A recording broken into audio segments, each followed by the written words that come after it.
Hola, soy Guillermo Tell y hoy te voy a contar un cuento que se llama 2 de mayo. Ciertas personas parecieran tener un imán para la mala suerte, y esto suponiendo que la suerte exista, ya que algunas creencias religiosas y o filosóficas que dan por hecho que todo aquello que nos sucede está escrito o predestinado por un ser superior, y no importa lo que hagamos o dejemos de hacer, estamos sujetos a los designios de ese supuesto ente de existencia incomprobable. Probablemente estas creencias y suposiciones se basen en el hecho de que los humanos intentamos darle explicación a todo lo que nos sucede como si aquello que nos pasara no dependiera de nosotros y todo nuestro devenir siempre acontece por razones ajenas a nuestra propia injerencia. Todo esto no debería impedirnos observar que existen personas a las que las cosas se le ponen realmente difíciles sin parecer haber hecho algo especial para que esto suceda. Los simplistas dirán que esas personas sufren las consecuencias de sus actos. Los otros argumentarán que son víctimas de las circunstancias. Hay personas a las cuales le han sucedido eventos para los que no parecen haber hecho nada que justifique su desventura, y sin embargo andan por ahí, arrastrando por su vida un halo misterioso de infortunios insospechados, que a algunos espanta y a otros les genera una extraña compasión misericordiosa. Nunca sabremos si los compasivos lo son por convicción o porque intentan expiar sus propios demonios personales. Sobre los otros, mejor no hablar. Como si un extraño y malvado sino del destino los persiguiera, esta gente da la impresión de representar a lo largo de su vida el papel de algún espíritu descarriado que, juzgado en el cielo y condenado al averno, transita por estas tierras su castigo infernal, arrastrando sus miserias por este purgatorio de las almas. O tal vez son la reencarnación de entidades nobles superiores que se materializan al nivel de los simples mortales para mostrarnos que nuestros sufrimientos no son más que simples nimiedades frente a una verdadera adversidad como la que ellos padecen. La vida de Elsa nunca fue fácil. Desde antes que su mente atesorara algún recuerdo, la polio había afectado sus piernas y el caminar, como una cruel metáfora de lo que sería el sendero de su vida, se le tornó dificultoso, complejo, sacrificado y agotador. A pesar de sus carencias motrices, Elsa se enfrentaba al día a día de su vida con la mejor de sus caras. La férrea doctrina católica impuesta por su madre le hacía agradecer cada mañana y cada noche antes de dormirse la fortuna de estar viva, como si ese solo hecho bastara para justificar todas las penurias que en esa misma vida uno pudiera encontrarse. Los niños, como pequeñas muestras de la mezcla de ángeles y demonios que son los humanos, la trataban con inocente crueldad al invitarla a jugar a las escondidas, y luego salían corriendo sabiendo que ella apenas podía moverse con sus caminadores de beneficencia pública. Elsa, en su casi infinita ternura, los justificaba diciendo que ellos no eran los culpables de su padecimiento, y permanecía sentadita en la puerta de su casa esperando que algún chico o chica se acercara a jugar con ella. Su inteligencia, superior a la media, le permitió recorrer todo el ciclo lectivo sin mayores problemas, pero esa misma inteligencia le permitía darse cuenta que, a pesar de todas sus capacidades intelectuales, su acceso a una vida normal le estaría siempre vedado. Prefirió no festejar sus 15 años, aunque se justificó aduciendo que sus padres, recientemente divorciados, no estaban en condiciones económicas de afrontar un gasto semejante. En su fuero más íntimo sabía que la verdadera razón es que no había nada que festejar. Los chicos del barrio no hubieran ido a su fiesta, y en el hipotético caso de que así hubiera sido, no hubiera podido bailar con ellos el famoso vals, ceremonia iniciática para toda niña que se transforma en mujer. Tras el divorcio de sus padres, quedó bajo la tutela de su madre, junto con la cual, por razones económicas, pero sobre todo familiares, Se mudaron a las afueras de Comodoro, donde todo era gris, frío, desolado y hostil, casi como un reflejo de su aún corta vida. Nunca pudo confirmarlo, y en rigor de verdad tampoco quiso averiguarlo, pero en algún lugar de su corazón Elsa sabía que sus padres se habían separado por ella.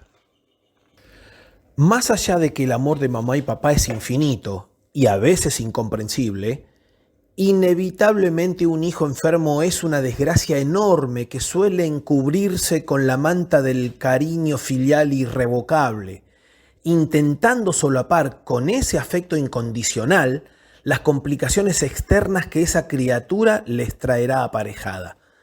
Suelen los padres disimular esa desventura diciendo que ese hijo es una bendición, pero el desgaste dentro de la pareja es casi inevitable y los padres de Elsa no fueron la excepción.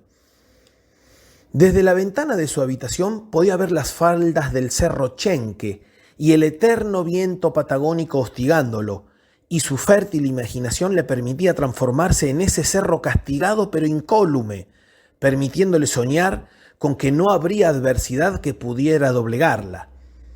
Ignoraba Elsa, o deseaba no saberlo, que el viento se toma su tiempo, pero siempre vence a la roca, y su vida, lenta pero inexorablemente, sería erosionada por las inclemencias que se le presentaban. La humilde capilla de su barrio recibía su visita todos los domingos, algunas veces por convicción, pero generalmente por la necesidad de estar en contacto con alguien, sobre todo tras la muerte de su madre.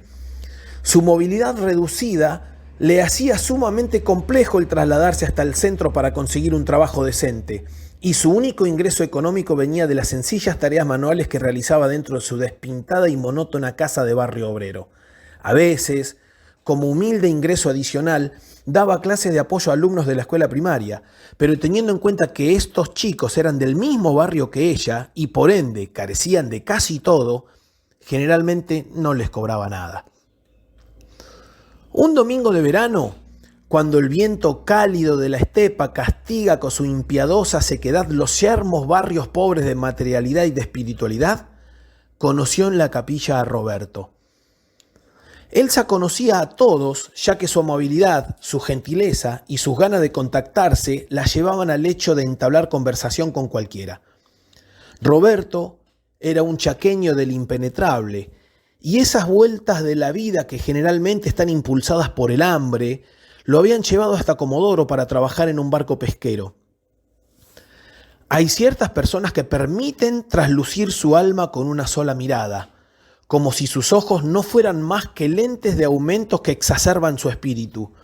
Roberto, a pesar de su fealdad intrínseca y de esa cicatriz que le surcaba su cara de lado a lado, tenía una mirada que era la bondad en sí misma. La expresión de pureza de sus ojos era desconocida por el mundo, ya que, ante su apariencia, la gente solía actuar como si él no existiera, debido a ese extraño precepto social de falsa moralidad que dice que a ese tipo de personas no hay que mirarlas porque se pueden sentir ofendidas. En su incansable bondad, Roberto solía permanecer un tiempo en cada sitio y viendo que en todos lados el comportamiento seguía siendo el de intentar ignorarlo, armaba su pequeño bolso de peón golondrina y salía en busca de nuevos destinos para finalmente poder encontrar lo que ansiaba. En esa capilla, empapelada con pueriles dibujos de catequesis, sus miradas se cruzaron para descubrir en el otro aquello de lo que cada uno carecía. Ver y sentir el amor por primera vez es una de las epifanías puras e irreductibles de la vida. Para ellos, creyentes, su religión debía incluir la verdad de ese primer contacto o ser hueca para siempre. Descubrir el amor en esa única persona que realmente lo merece es una de las pocas retribuciones absolutas de la condición humana y compensa todo el dolor, la pérdida, la torpeza, la soledad, la idiotez, las concesiones y la ineptitud que acompañan esa condición. Descubrir el amor en la persona indicada compensa muchos errores. Su amor era el más puro de los sentimientos, ya que era amor de pobres. Aquellos que desde lo material no poseen nada más que lo opuesto, no pueden ofrecer al otro más que afecto sincero y desinteresado, amor no corrompido por intereses espurios. Cuando un par de meses más tarde Roberto le propuso casamiento, Elsa, como en una película romántica, hubiera deseado salir corriendo y arrojarse a los brazos de su amado, pero claramente esto le estaba vedado. Solo pudo responder desde la emoción plena de su corazón agitado y sus ojos inundados de lágrimas, asumiendo que algunos sentimientos son tan profundos que no hay exteriorización que los puedan evidenciar en toda su magnitud. Sabía perfectamente que algunas personas tienen la infinita fortuna de ser demostrativos y otras, por impericia, inexperiencia e inclusive por tímida vergüenza, se encuentran impedidas de expresar hacia afuera ese volcán interno de sensaciones que los queman por dentro y parecieran querer guardarse para sí mismos esa gratitud que tanto sienten pero que no pueden transmitir. Son inválidos afectivos, confundidos casi siempre con simples antipáticos. Se casaron una gélida mañana de un 2 de mayo. El frío otoñal de Comodoro no pudo opacar su alegría, y el diminuto ramo de azucenas, su flor favorita, era un símbolo de la primavera interior que Elsa sentía vivir. Como si por primera vez en su existencia pareciera poder salirse del sendero de dificultades que era el camino de la vida de Elsa, la convivencia con Roberto fluía sin problema alguno. Tal vez, al venir ambos desde el pantano de las almas, encontrarse mutuamente fue una especie de salvavidas que podía mantenerlos a flote en el mar de las calamidades en el que intentaban navegar desde el momento de su nacimiento. Inclusive, cuando descubrieron que Elsa tendría enormes dificultades para quedar embarazada debido a los problemas generados en su cadera por años de andar complicado por la polio, su amor incondicional no se vio resentido en lo más mínimo, pareciendo que se fortalecía en la adversidad. Finalmente, cuando después de mucho esperar y tras miles de tratamientos de por medio, Dani llegó a sus vidas, exactamente un 2 de mayo, como la fecha de su casamiento, Elsa creyó que nadie en el mundo podía ser más feliz que ella. Para un creyente, la felicidad en los humildes les permite tener conciencia de su necesidad espiritual. Solamente los humildes tienen hambre y sed de justicia, y ella, en su rol de creyente acérrima, consideraba que esa porción de alegría que en ese momento le tocaba vivir era un estricto acto de justicia. Cuando la vida es buena, los días pasan velozmente. Como en una película que se disfruta intensamente, cuando llega al final uno se sorprende de que haya durado tan poco, cuando en realidad duró lo que tenía que durar.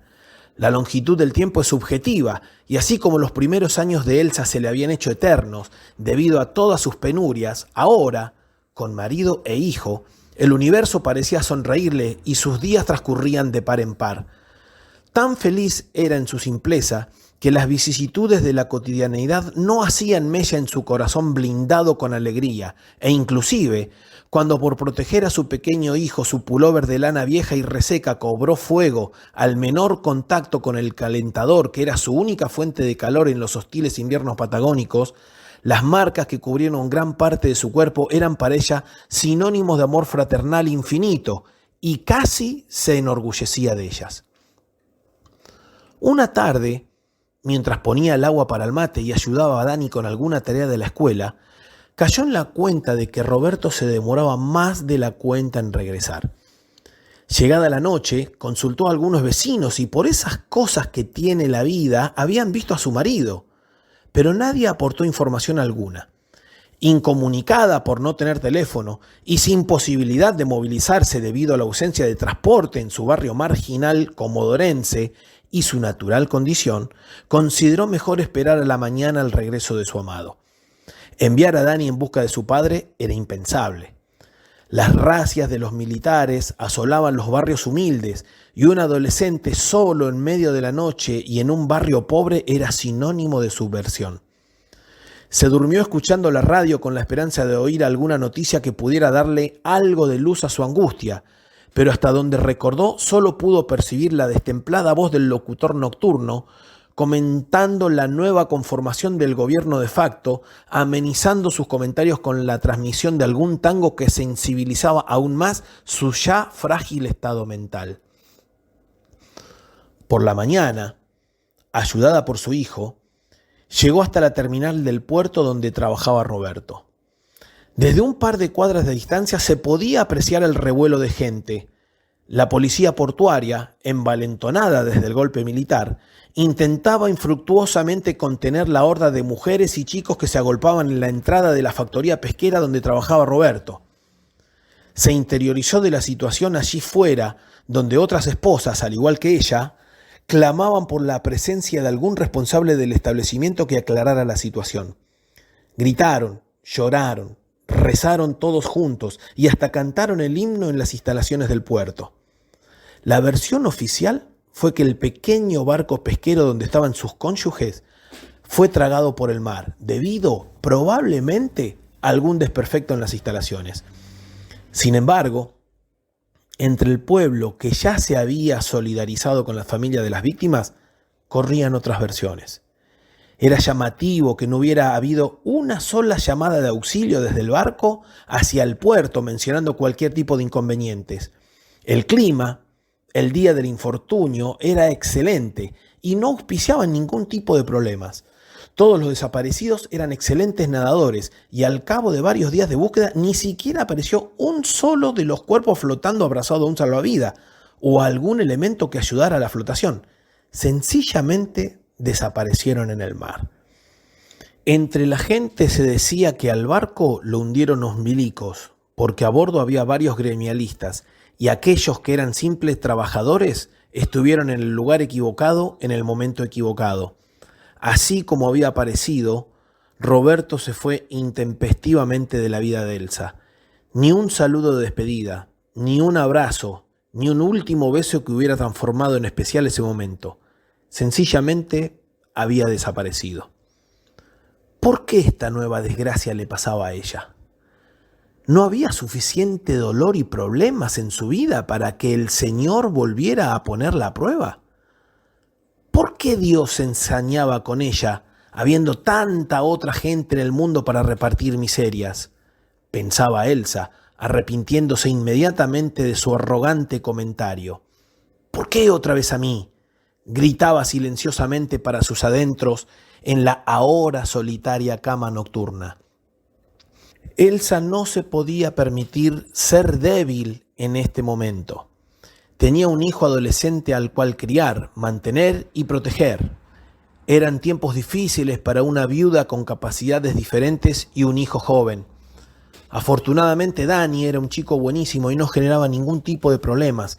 Inclusive a la salida de la escuela secundaria a la que concurría en el centro de Comodoro, había conseguido una changa manejando la camioneta de don Oscar, el fletero de la otra cuadra al cual sus hijos se le habían ido a Buenos Aires, y esa tarea, sencilla pero arriesgada porque Dani recién había aprendido a conducir, aportaba unos manguitos a su golpeada economía. A Elsa no le gustaba que Dani, aun siendo menor de edad, estuviera manejando la vieja camioneta del fletero, pero su insolvencia monetaria no le dejaba muchas opciones. Durante el último año de la escuela técnica de Dani, se hizo el sorteo para la colimba. Como todos los años, el sorteo que se transmitía por Radio Nacional se escuchaba en todas las aulas de todos los colegios del país. Eran momentos de tensión y ansiedad, tanto para padres como para hijos. Había quienes consideraban que el hecho de que sus hijos fueran al servicio militar era algo bueno. Creían, erróneamente, que ese año de servicio a la patria les enseñaría valores morales adecuados para llevar una futura vida ordenada, como si los militares que les darían la instrucción fueran referencia o maestros de ciertas virtudes éticas y morales de las cuales ellos, los padres, carecían.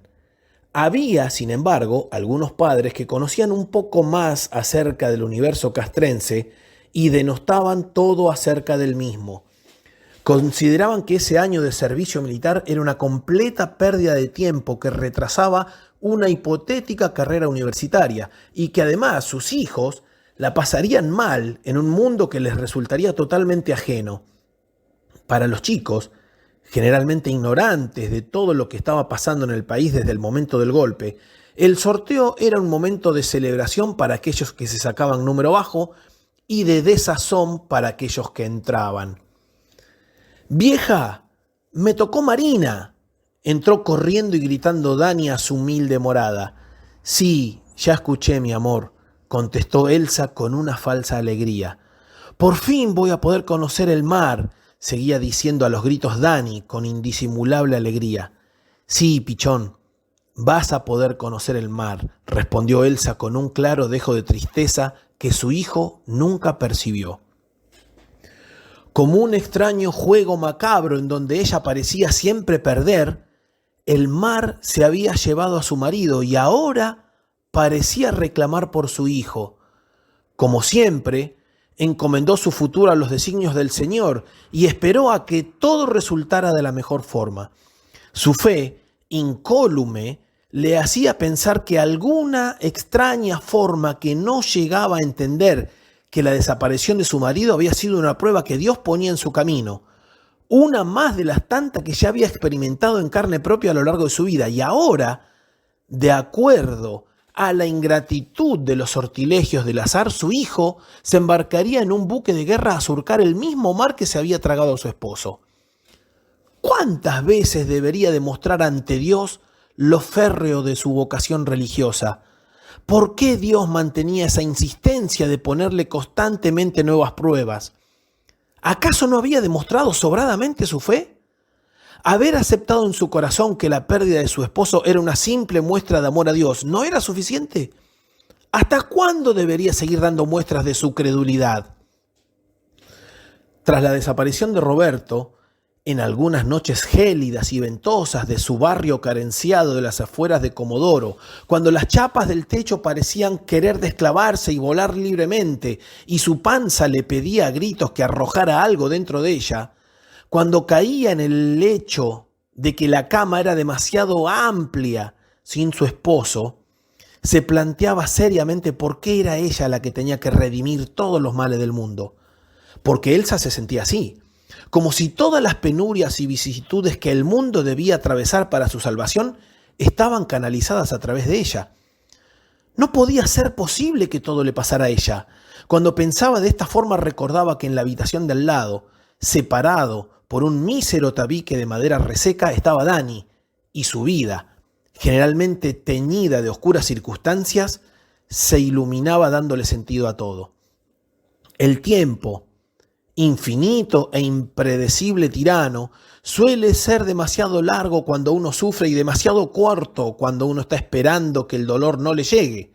Pero como todo en esta vida, el momento en que Dani debía embarcarse llegó, y tristemente para Elsa, más temprano de lo esperado. A principios de año, Dani fue llamado a prestar servicio en Puerto Belgrano, Bahía Blanca, lejos de casa.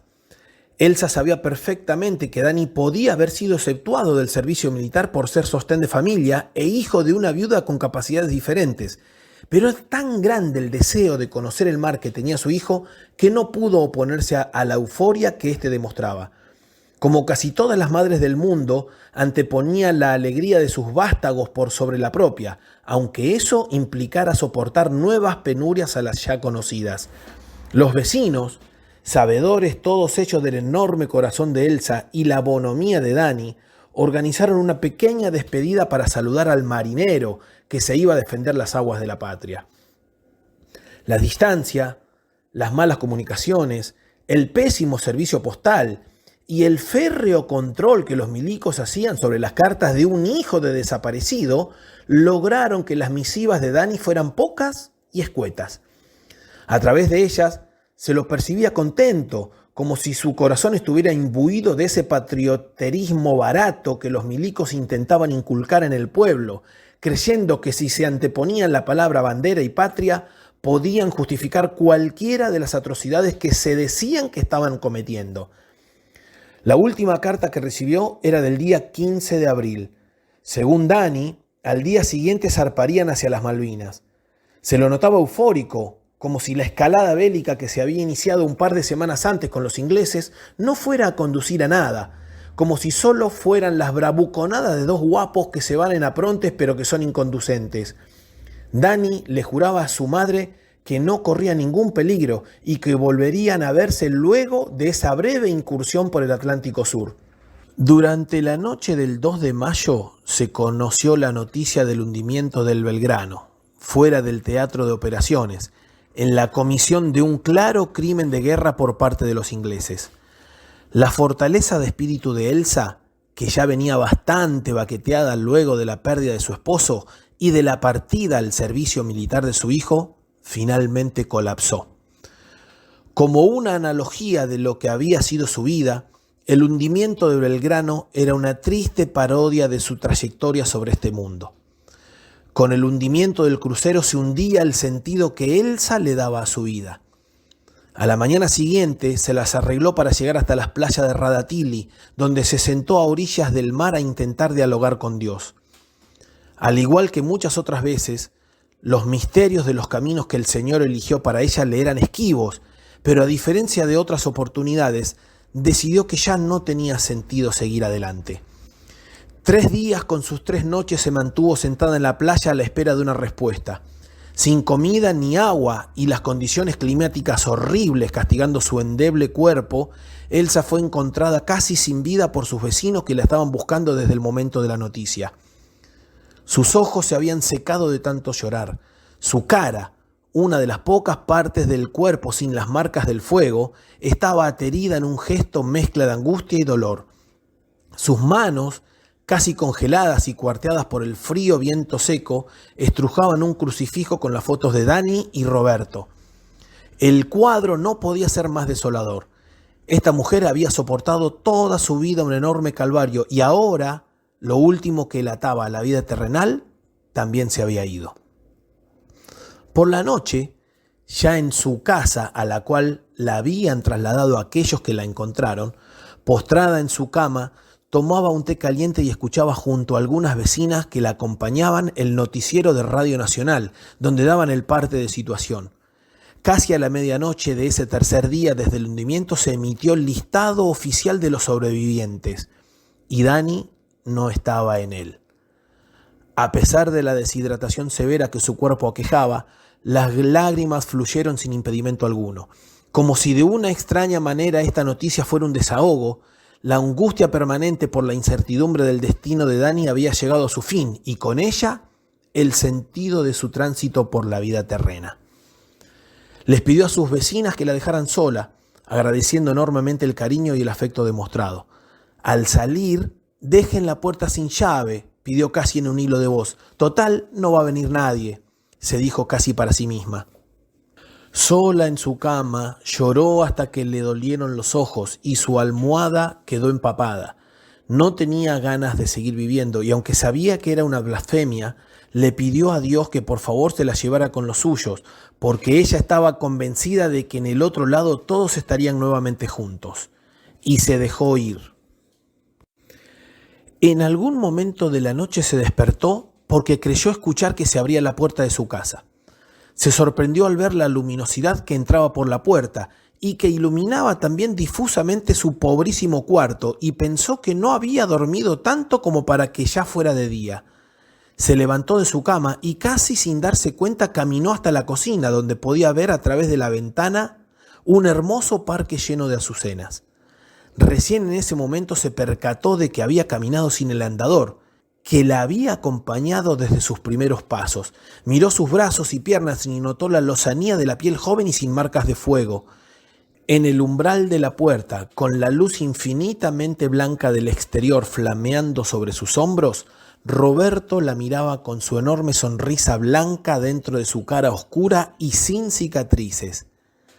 ¿Me estabas esperando?, preguntó Elsa absolutamente asombrada por la calidez, lo verde y lo luminoso del entorno, totalmente opuesto a su Comodoro. No, contestó escuetamente Roberto. Esperarte hubiera sido una tortura y acá solo pasan cosas lindas. El tiempo no transcurre de la misma manera en este lugar que en la tierra. ¿Pero entonces estamos muertos?, volvió a preguntar Elsa, conociendo de antemano su respuesta, pero sin saber discernir claramente si sus sentimientos eran de tristeza o de alegría. No, recién empezamos a vivir, aclaró Roberto. Digamos que vivimos en un tiempo sin tiempo, donde compartimos con nuestros seres queridos momentos de felicidad eterna, contestó su amado con una sabiduría que le era impropia. Salieron juntos de la casa y el parque de Azucena se extendía a los lados de un sendero que llegaba hasta unos gazebos con gente reunida a orillas de un mar plácido y tan azul como el cielo que los cubría. «Esta playa se parece a Radatili», comentó Elsa casi sorprendida. «Esta playa es lo que vos querés que sea», acotó Roberto. «Ya te vas a acostumbrar». Caminaron un par de metros y con un sobresalto y casi regañándose a sí misma, Elsa le preguntó: «¿Y Dani? ¿Dónde está?» «No te preocupes, él está bien». La serenidad y la tranquilidad con la que Roberto le contestó no le dieron más margen a seguir preguntando y continuaron caminando hacia la playa, charlando como si se hubieran visto por primera vez.